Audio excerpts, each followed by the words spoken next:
Ya, Iya, menarik sekali. suka kopi nggak? Suka dong.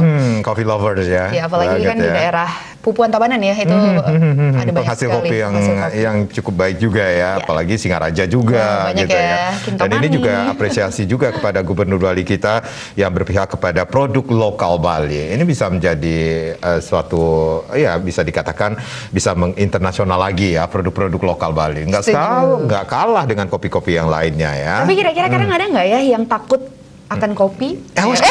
Fobia kan? Mulai nih kan. Takut kecoa katanya.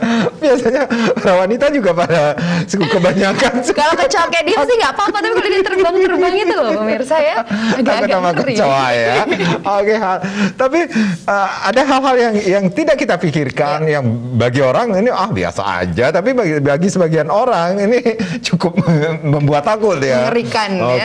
Mengerikan ya, bisa dikatakan demikian dalam hidupnya. Oke, bagaimana sih sebenarnya mengatasi fobia? Nanti kita akan berhubungan langsung ya ini dengan Ibu Komang Rahayu Indrawati SPSI MSI Psikolog. Beliau merupakan Wakil Ketua HIMSI Bali atau Himpunan Psikologi Bali, Psikologi Indonesia Bali tentunya. Sudah terhubungkah? Om Swastiastu.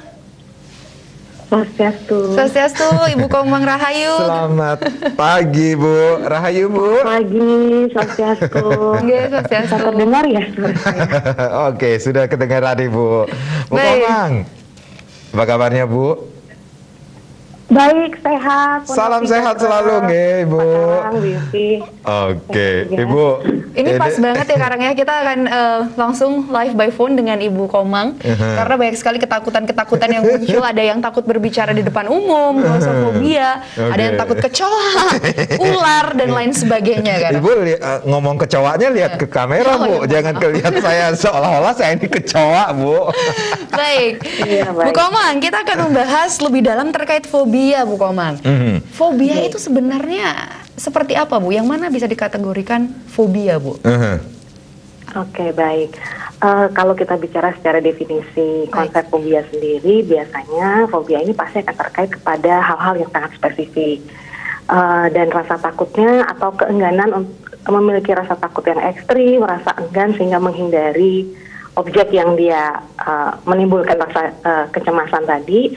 Dan seringkali kalau kita bicara fobia ini rasa takutnya tuh irasional gitu. Jadi ya seperti tadi yang disebut ya, ada yang takut kecoa gitu. Ada beberapa tipe-tipe fobia sebenarnya. Jadi masing-masing individu pasti akan berbeda. Mungkin buat saya kenapa harus takut ya dengan kecoa misalnya gitu ya. Tapi memang untuk individu yang mengalami ketakutan secara ekstrim gitu ya, memang kita nggak bisa memakai patokan yang sama untuk menjelaskan rasa takut di setiap individu itu. Gitu. Jadi ada rasa takut irasional. Jadi bisa dikatakan seandainya Vera takut dengan sesuatu yang bagi dia takut, tapi bagi saya sih biasa aja, seperti itu ya, Bu ya. Betul. Karena memang kalau ketika bicara fobia ini kita tidak bicara rasa takut yang umumnya dirasakan oleh semua orang gitu ya.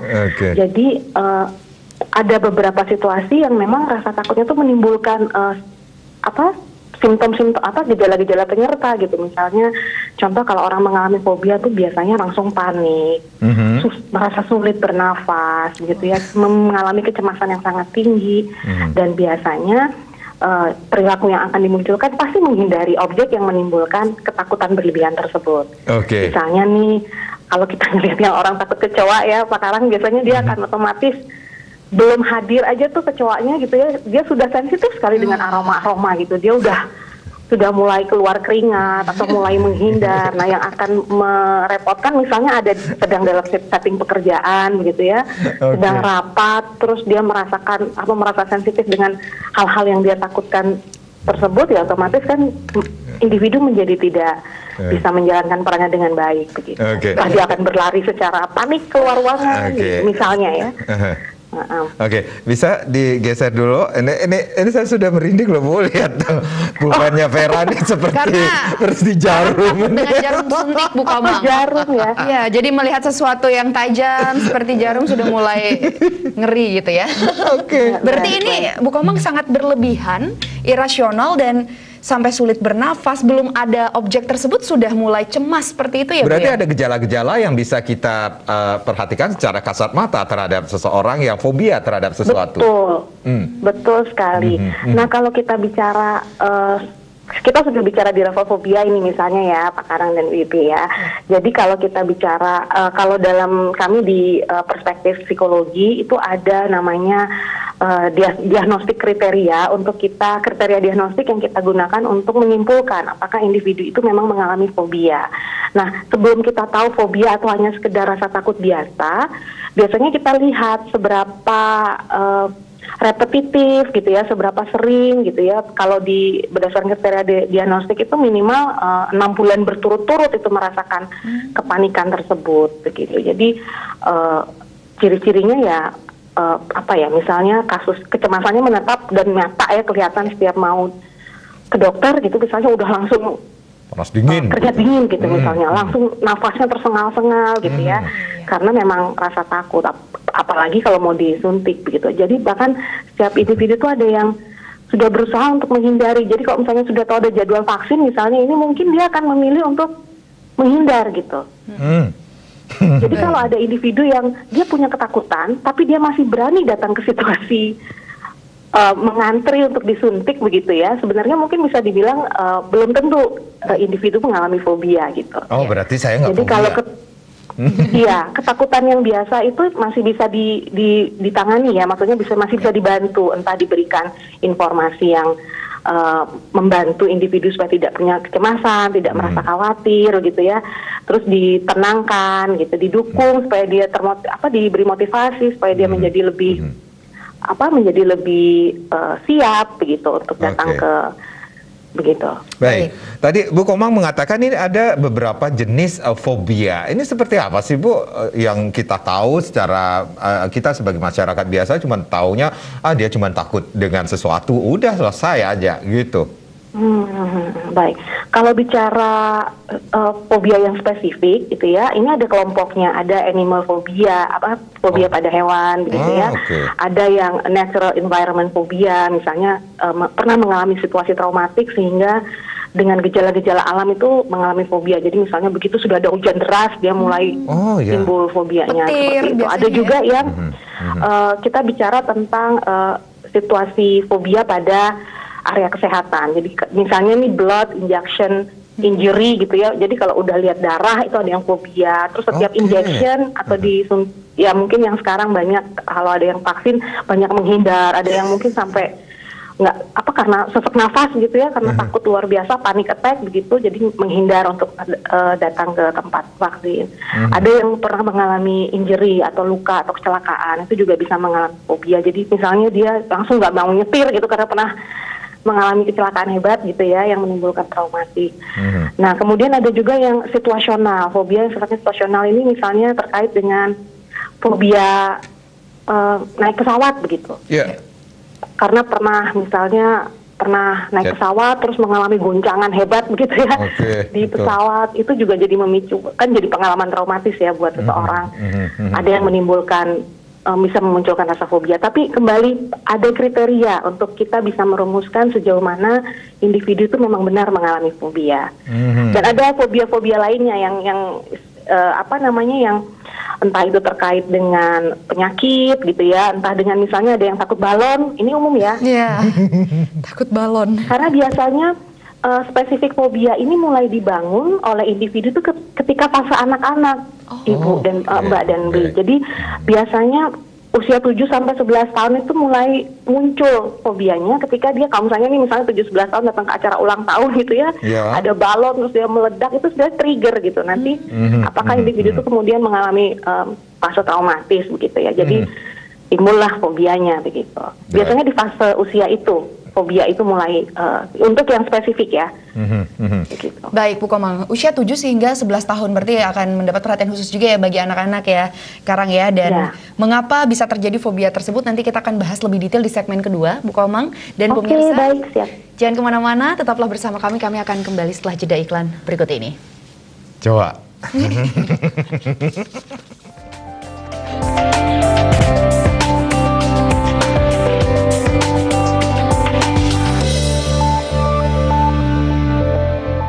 Ya, baik pemirsa, kita akan lanjutkan perbincangan kita bersama Ibu Komang ya. Jadi Ibu Komang akan membagi informasi terkait bagaimana mengatasi fobia. Baik, Bu Komang Rahayu masih terhubung bersama kami. Halo. Ya, halo Bu Komang. Ya, setelah tadi di sesi pertama kita membahas tipe-tipe fobia dan ternyata fobia itu ketakutan yang sangat berlebihan ya, irasional juga. Dan pertanyaan selanjutnya Bu Komang, tadi Bu Komang sempat sampaikan bahwa ketakutan ini muncul ketika usia 7 hingga 11 tahun. Apakah mungkin ketika kita dewasa, remaja atau dewasa, fobia itu baru muncul, Bu Komang? Ya ini ya kita harus mengacu ke beberapa referensi juga ya, Ibu ya, untuk menjelaskan apakah fobia itu bisa muncul di fase usia selanjutnya. Sebenarnya ini kan tadi salah satu hal terkait dengan fobia yang spesifik ya. Biasanya mulai dikembangkannya memang di tahap awal usia antara anak 7 sampai dengan 11 tahun. Sebenarnya banyak faktor yang memicu munculnya fobia yang spesifik. Pertama, misalnya individu itu memiliki pengalaman atas peristiwa yang traumatis. Ya, misalnya dikejar, digigit anjing, itu kan bisa jadi mungkin juga tidak di fase usia awal ya, atau mengalami kecelakaan hebat begitu ya, kemudian jadi tidak berani menyetir kendaraan kembali begitu setelah mengalami kecelakaan begitu, kemudian atau kita menjadi saksi dari kejadian yang traumatis. Begitu. Nah, itu juga bisa memicu. Nah, yang sebenarnya karena kalau kita tanya apakah individu itu mengalami fobia, mungkin individu itu juga dia tidak bisa, seringkali yang mengalami fobia spesifik itu tidak bisa menjelaskan dan mengidentifikasi mengapa dia bisa fobia terhadap satu hal yang spesifik begitu. Dan dia mungkin juga nggak tahu kapan ya mulainya, mungkin dia juga tidak bisa mereka ulang begitu apa yang memicu, kapan terjadinya begitu, karena memang dia yang terjadi adalah individu langsung menunjukkan respon ketika memang dia melihat satu hal yang memancing rasa fobianya gitu. Jadi yang sebenarnya penting dikenali adalah ciri-ciri saudara, teman-teman, rekan begitu ya, yang memang kita lihat mengalami gejala-gejala dia menunjukkan fobia. Misalnya itu tadi dia menghindari, kemudian kalau ada stimulus kalau lihat mantan mungkin juga tetap deg-degan ya, tapi belum tentu fobia ya sekarang ya Bu Yupi ya. Biasanya kan kalau lihat mantan aduh deg-degan ya, tapi belum tentu fobia sama mantan. Namun maksud saya dikenali, kayak tadi Pak Karang bilang mau vaksin deg-degan, keringat dingin gitu ya, terus mulai pucat, nafasnya tersengal-sengal. Nah, ini hal-hal yang memang harus betul-betul peka sekali dikenali oleh lingkungan sekitar begitu ya. Atau diri kita pun juga menyadari bahwa saya sudah mulai nih ada serangan panik begitu, karena efeknya juga bisa panjang kalau kita tidak kenali. Maka segeralah ketika kita memang menyadari kita memiliki ciri-ciri yang tidak wajar ketika kita berada pada situasi-situasi yang memancing ketakutan kita, maka segeralah berkonsultasi dengan mental health professional begitu. Oke. Bu Komang, apa yang terjadi seandainya ketika kita mengetahui bahwa gejala-gejala tersebut terjadi pada saudara-saudara terdekat kita, teman-teman kita, ataupun kita sendiri, tetapi kita tetap kekeh seperti itu, tidak berkonsultasi kepada yang expert, bisa dikatakan demikian. Ini apakah bisa berpengaruh terhadap raga sendiri atau ke fisik, bisa dikatakan demikian? Ya, betul sekali. Ini kalau tidak dikenali, tidak dibantu begitu ya, Pak. Karena misalnya tidak diberikan dukungan, situasi krisisnya kan jadi berkepanjangan gitu. Jadi bisa jadi individu ini juga tidak menyadari betul gitu bahwa gejala-gejala fobia dia ini sudah ekstrim begitu. Karena kalau kita lihat ciri-ciri atau gejala yang muncul secara fisik itu salah satunya detak jantung ya meningkat. Kemudian sulit bernafas, gemetar gitu ya, berkeringat, muncul rasa mual gitu ya, terus mulut rasanya kering, kemudian dada rasanya seperti ditekan gitu ya, itu yang secara fisik. Kalau secara emosional, mereka akan mengalami kayak kewalahan gitu dengan mengatasi rasa cemas dan rasa takutnya. Sampai gimana ya rasanya kayak kita masuk, contoh dalam ruang gelap, untuk beberapa orang mungkin masih bisa beradaptasi gitu ya ketika lampu mati. Kemudian tapi kalau saudara, teman-teman, atau orang yang kita kenal mengalami fobia gelap, bisa ada situasi yang bisa sampai dia hilang kesadaran begitu, karena saking kerasnya atau saking besarnya ya gejala ketakutan yang dia rasakan. Jadi mungkin karena dia akan hilang kontrol begitu ketika memang fobianya muncul.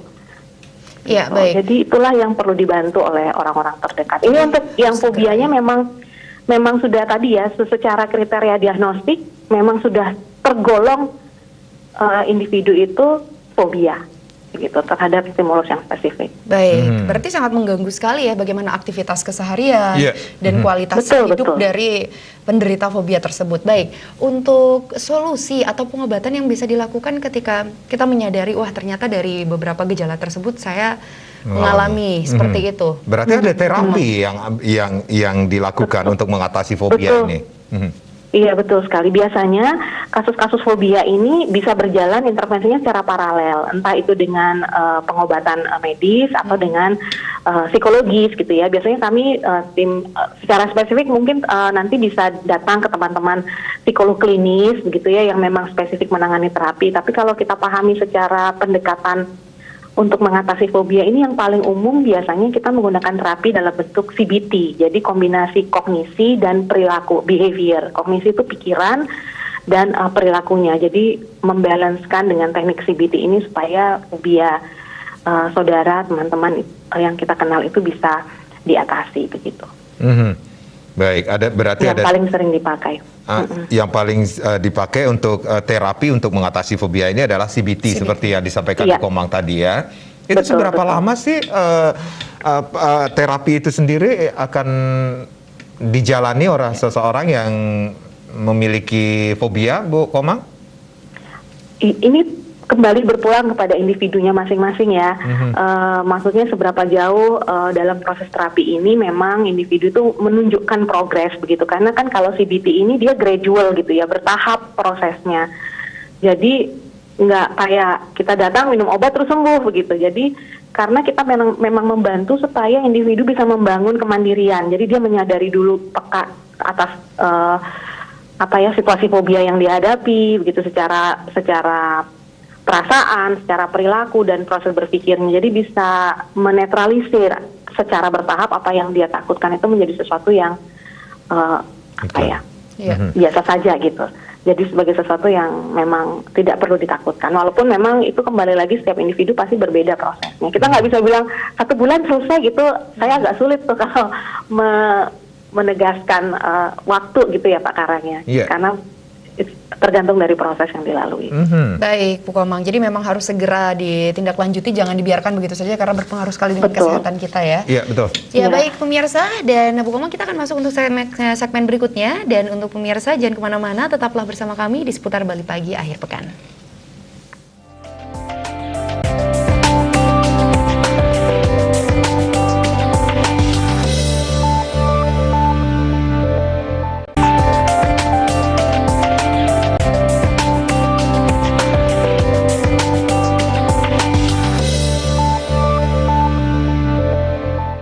Pemirsa, terima kasih untuk Anda yang masih bergabung bersama kami di seputar Bali Pagi akhir pekan. Kita lanjutkan perbincangan kita bersama Ibu Komang Rahayu ya, yang akan berbagi terkait bagaimana mengatasi fobia. Jadi sebelumnya kita sudah membahas ternyata ada beberapa gejala-gejala fisik dan juga psikis, di antara adalah di lingkungan, kita ketakutannya secara berlebihan dan ada panic attack juga di sana ya. Dan Bu Komang, apakah ada hal-hal yang tidak bisa kita lakukan atau yang dilarang ketika kita mengalami fobia tersebut, Bu Komang? Mungkin dari tindakan kita atau orang-orang terdekat, apa yang harus dilakukan? Menenangkan orang yang dukungan orang-orang terdekat ya. Dukungan dari keluarga atau saudara, seperti apa kira-kira, Bu Komang? Ya, sebenarnya nih yang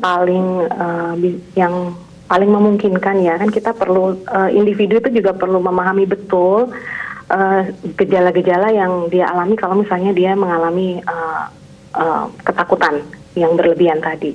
Karena apa? Bisa jadi orang di sekitar kita menganggap itu sebagai cari perhatian gitu ya, atau misalnya ngada-ngada begitu ya. Bahan candaan ya.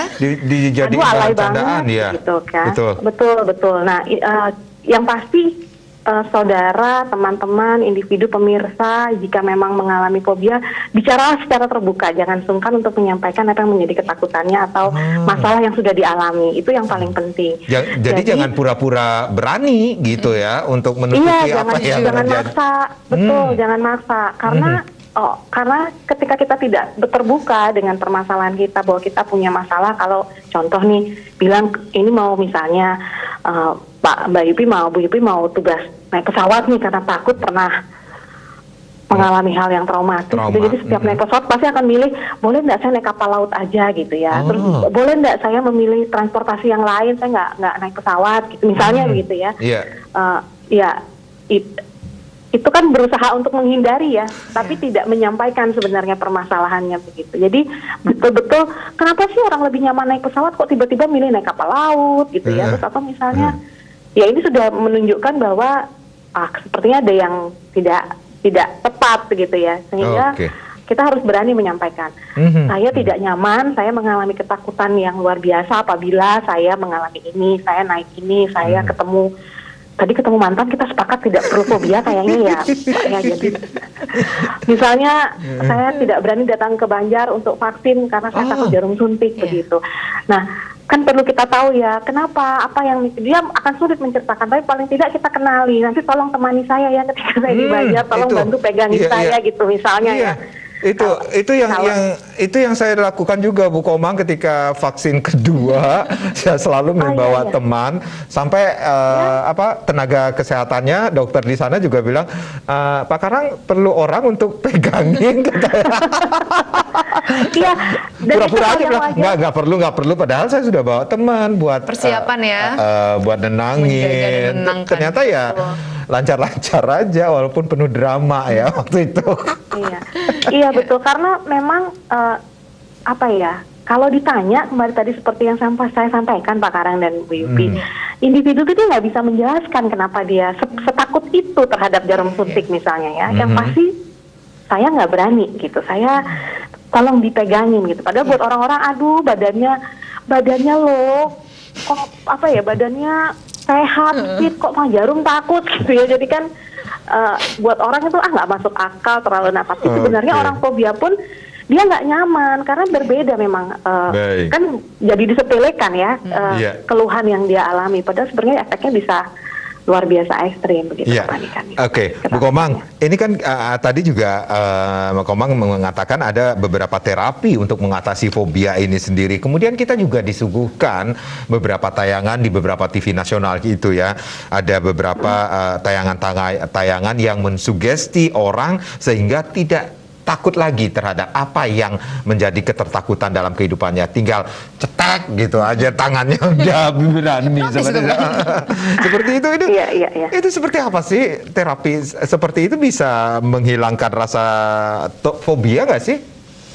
Ya, ini nih hal yang menarik ya, karena memang banyak masyarakat kita, saudara-saudara kita mungkin percaya dengan cara sugesti seperti itu bisa mengatasi fobia. Tapi kembali lagi bahwa kalau kita bicara treatment fobia, karena ini sifatnya spesifik, begitu kalau dalam kajian psikologi, kita memastikan bahwa terapi yang kita lakukan ini akan menimbulkan efek yang permanen gitu. Permanen dalam artian yang memang membantu individu itu benar-benar dapat mengatasi fobianya. Jadi nggak yang bolak-balik begitu. Nah, mohon izin kalau bicara tentang menggunakan teknik sugesti tertentu begitu ya, yang perlu kita kritisi apakah memang bisa membuat individu itu secara mandiri bisa mengatasi fobianya atau masih bolak-balik begitu Pak Karang. Kalau bolak-balik kan berarti kita tidak membantu individu yang mengalami fobia itu bisa mandiri ya. Mandiri dalam arti, sedangkan ketika kita terapi kita benar-benar mengurai sekali apa yang menjadi fobia dari individu, kemudian membantu memodify proses berpikir secara kognisinya begitu ya, kemudian perilakunya, sekaligus juga feelings perasaan ya yang dia rasakan saat dia ini benar-benar ini CBT ini memang udah dikaji secara ilmiah ya. Jadi pendekatannya memang sudah banyak terbukti, banyak riset, banyak referensi yang menyatakan bagaimana pendekatan CBT ini betul-betul membantu individu mengalami fobia. Mohon maaf dan mohon izin apabila saya tidak mengkritisi jauh tentang teknik-teknik lainnya begitu Pak Karang, karena memang kita juga nggak boleh sembarang kalau pakai tanda kutip asal memberikan bantuan begitu ya, karena kan kita perlu kenali betul sebenarnya apa Iya. yang menjadi masalahnya untuk Baik. kita terapi. Berat. Ya, baik Bu Tidak. Komang. Ada yang ingin disampaikan Bu Komang kepada masyarakat Bali, masyarakat Indonesia yang sedang menonton tayangan ini? Apalagi saat ini ya, Harapannya. dalam situasi pandemi ini sendiri mungkin semakin banyak juga orang-orang yang merasakan kekhawatiran, ketertakutan berlebihan terhadap virus corona ini, Bu Komang. Baik, ya terima kasih kesempatannya Pak Karang dan Bu Yupi. Jika berkenan saya ingin menyampaikan sebenarnya kami dari HIMSI, teman-teman psikolog yang ada di seluruh Indonesia, termasuk di wilayah Bali ini sebenarnya juga kita melakukan pendampingan untuk masyarakat atau warga yang mengalami masalah psikologis sejak pandemi ini berjalan. Jadi sudah mulai di tahun 2020 itu kita sudah mulai proses pendampingan melalui hotline yang memang ada di, saya nggak tahu nih saya boleh beri info hotline-nya ya. Jadi ini boleh. hotline publik 119 extension 8 kalau tidak salah. Ini layanan sejiwa, sehat jiwa yang diinisiasi oleh HIMSI Pusat dengan KSP, kantor presidenan dari arahannya Pak Muldoko juga. Jadi kami semua psikolog seluruh Indonesia ini standby di hotline tersebut untuk menerima atau mendengarkan dan membantu masyarakat ya, karena pendekatannya via telepon ya, jadi otomatis bentuknya e-counseling begitu. Kiranya bisa membantu masyarakat, keluarga, teman-teman yang memang mengalami masalah. Tapi apabila memang masyarakat punya akses langsung untuk bertemu dengan profesional mental health yang ada di komunitas atau di lingkungan terdekat, silahkan jangan sungkan untuk menyampaikan secara terbuka apa yang menjadi permasalahannya gitu, supaya tidak berlarut-larut begitu. Oke. Baik. Jadi mari menjaga kesehatan jiwa, raga gitu ya, supaya pandemi ini bisa dilalui dengan dengan aman, dengan tetap bahagia. Baik. Begitu. Ya. Nanti kita berdua boleh ketemu sama Bu Komang langsung ya. Konsultasi langsung ya. Boleh. Ini takut sama kecoa, yang satunya takut sama jarum suntik ternyata. Baik, Bu Komang terima kasih sekali informasinya detail ya. Mbak Yupi. Sukses Komang ya, Ya, Bu Komang. baik. Sehat selalu ya. Salam buat Sehat selalu. Selamat rekan-rekan pagi, di Bu. Ya, terima HIMSI kasih. Bali tentunya. Baik, terima kasih. Ya,